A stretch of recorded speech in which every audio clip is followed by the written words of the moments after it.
Ayan na mga kababayan, andito na si VP Sara. Oh, at nag-take out na siya. Pwede na siyang ipa-contempt ngayon mga kababayan dahil galit na galit si Ngagba. Diba? Nakita niyo yung press release si Ngagba? Sabi ni Ngagba, papalagan kita Sara. Oh, andito ngayon mga kababayan sa mga buhayan ni Ngagngag sa Kongreso. Andito na po si Sara. Panoorin niyo po. Yeah, oath has been administered, Your Honors. Thank you. I will recognize you now, Okay. Honorable Vice President. Okay. Mr. Chair, the position of Undersecretary, Assistant Secretaries, and other appointed positions are positions of trust and confidence by the appointing authority.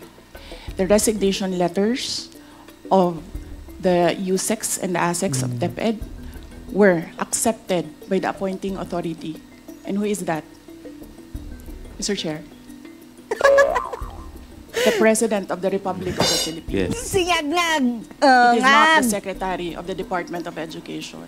So you ask the President of the Republic of the Philippines why Tanungin mo. he accepted the resignation of the USEX and the ASEX. Bakit tinatanong si Sara? Point, Honorable Vice President. Ang sinasabi ko sa inyo, bakit nyo kine-question ang due process?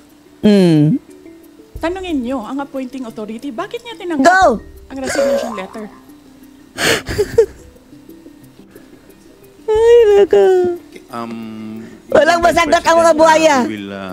Wala pa po tayo dun sa usapin na yun. Sa anong usapin, Later sir? po, later po sa binabanggit po ninyo. Sa anong Wala pa po tayo sa period of interpellation. Bubuksan ko pa lamang po ang period of interpellation. Yes, sir. Nandun na kayo sa topic. Hindi po tayo nag-i-interpellation Madam ngayon. Vice President, nag-uusap po muna ang mga miyembro. Yes, so, sir. please do respect. Oh. I am very respectful. Kaya nga. Tailing from Congressman Go, Marcoleta. The appointing authority is the President of the Republic of the Philippines. Ipatawag niyo si Ngagngag Why are dyan. you questioning due process in a discussion of resignation of USEX and ASEX?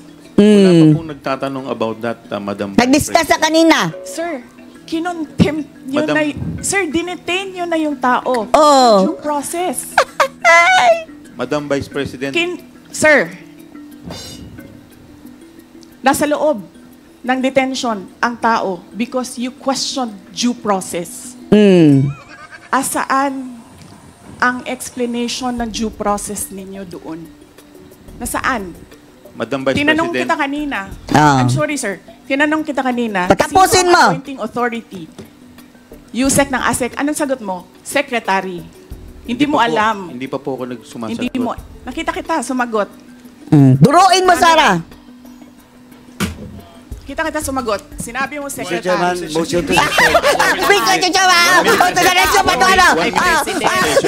Chair by the chair. Can we observe properly quorum, Mr. Chair? Properly ko, yung nagsalita si Fernandez, mga kababayan, si Yutering. Oh, no Yutering of bad words na naman daw. Madam Vice Yes. President. You need to reconsider the extension of your detention. It was illegal in the first place. Oh. Ask the President why he accepted the resignation. Do not ask due process.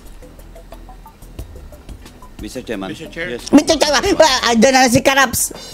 O, ito si Akop, mga kababayan. Hindi ito makabirada ng diretsyo, mga kababayan Apparently, mga kababayan gusto itong mamangkas sa dalawang ilog. Oh.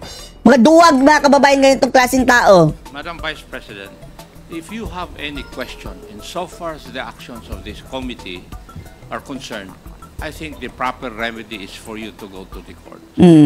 Pero hindi ba kayo pwedeng pagsabihan? Oh? Wala ba kayong mga utak? Oh? Sir, I will go to court. Opo, pero Oo, that is pero your- araw-araw, you Oo. are depriving a person Correct. of her liberty.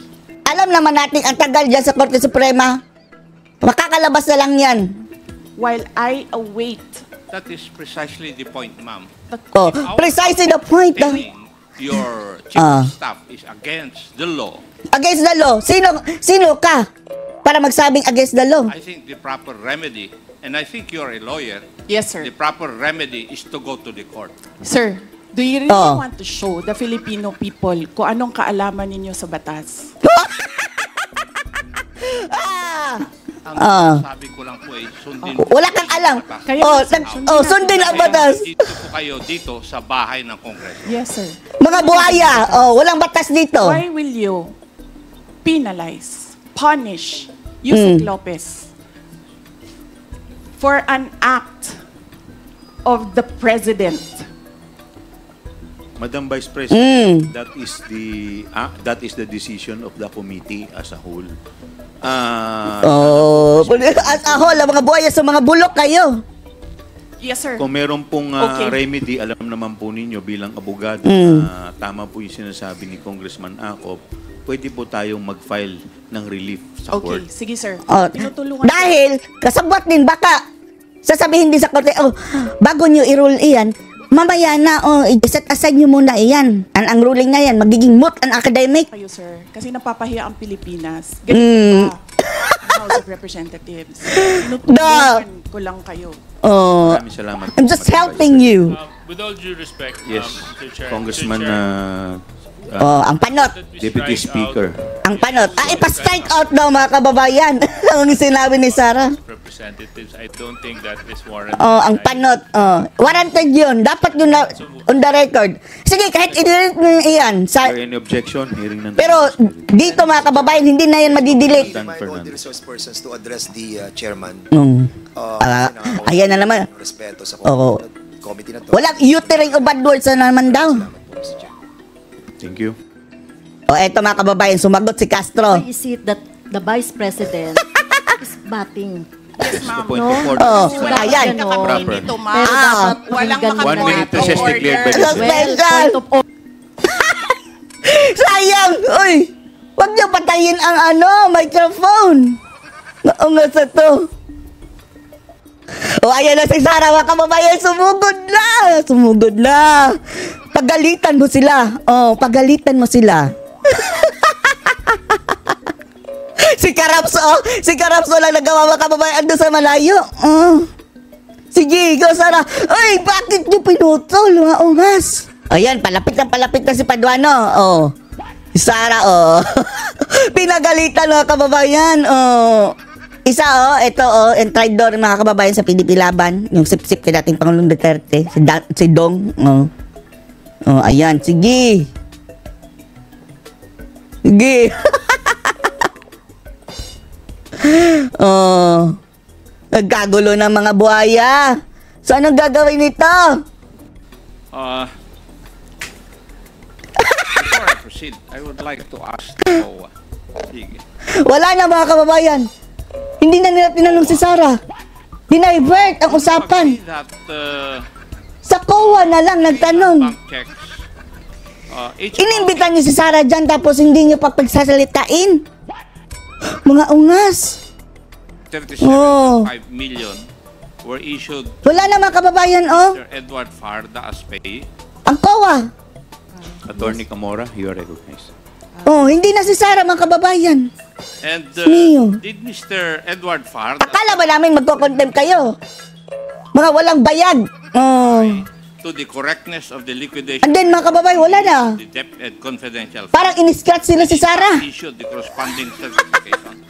Ay nako, anong masasabi niyo dito, mga kababayan? Sayang. Marami pa namang sasabihin si Sarah. Yan ang sabi ni Sarah. Kung pupunta ako dyan, dapat ako ang tatanungin niyo. Nakaupo lang ako dyan sa tabi Wala kayong tinatanong. Anong masasabi niyo dito? Post your comments below.